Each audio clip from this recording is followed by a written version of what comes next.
born in 1952, there were racial tones. I dealt with the bias all my life. And just growing up, period, in Kalamazoo, it was a little racial. The founding of the Kalamazoo Boxing Academy came on the heels of a historic change in Kalamazoo. Desegregation of schools.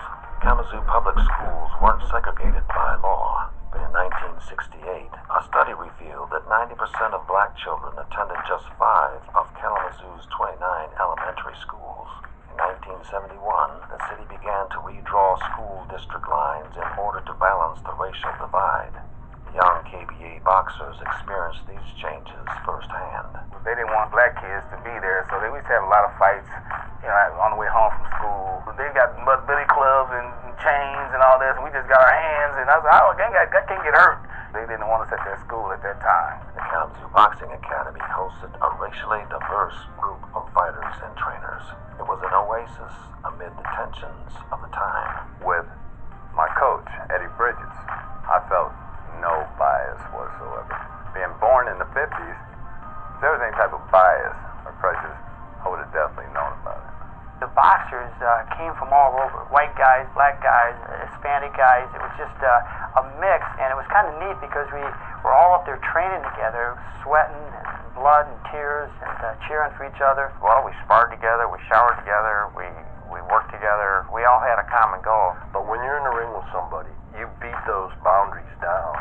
Race, whatever, class, whatever, all that falls away. After you spend 3 rounds in the ring or more with somebody, you're both really happy that you're still alive and you got through it. I mean, we got along with everybody. It was more enjoying the excitement of being where we were at. So it wasn't racist. Everybody was accepting us as who we are and what we were doing and trying to make the community better. The boxing helped bring us together. Any racial tensions or anything that they were seemed to come from the general public up in the balcony at the Civic Auditorium. The judges and officials, as far as my experience, I thought everything was fair. The most bias was in the crowd, and it was notable, and it was audible. The black guy hit the white guy. Whoa! All the black people, real loud, because them tournaments, 2,000, 5,000 people. The white guy hit the black guy, all the white people. It was like that. And you go into the arenas and everybody be hollering different words and, saying stuff. But the thing of this, you had to block it out and go ahead and compete. The fellas like, man, don't lose no white boy. We're going to dog you out. You know what I'm saying? But if he's a better fighter, you ain't got no choice. You know what I'm saying? So it's like, I hope I can, my first fight was against a white guy, and that first punch, it was like, I can hear Eddie over there. Do what I taught you, what I tell you. You listen to me, everything I tell you is going to be truth and it's going to be right. It was interesting for me personally because other than the military, I grew up in Michigan Center, Michigan. My only experience with black people was boxing, and then in the military. I went to Oliver Lewis's house and I walked into his garage, and you're going to think I'm a nut, but I'm like, wow, they've got rakes and shovels just like we do. Here I'm 20 years old when this happens to me, right? And so I'm getting goosebumps thinking about it because it's so stupid, but it's reality. I started seeing injustices. Restaurants would treat us differently.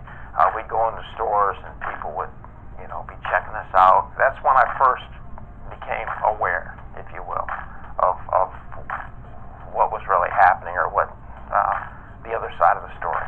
Eddie would go to the bar or we'll go to a motel. It still had the black and white thing. If he wanted a cab, he could get a cab. And the cab driver said, what you doing with that? What you doing with that? Well, you can ride, he can't ride. But Eddie would still stick his head up. He stood up for me a lot of times when I would have just gave up. It brought us all together no matter what color your skin was, where you came from. My oldest son, who's now 48, and he boxed, as I told you before, with us, and came to me the other day and thanked us for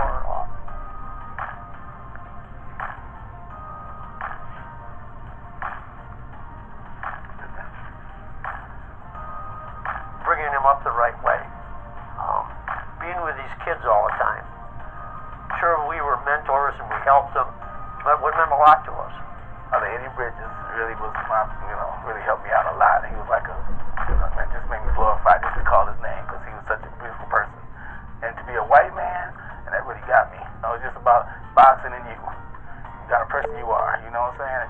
He really cared about me.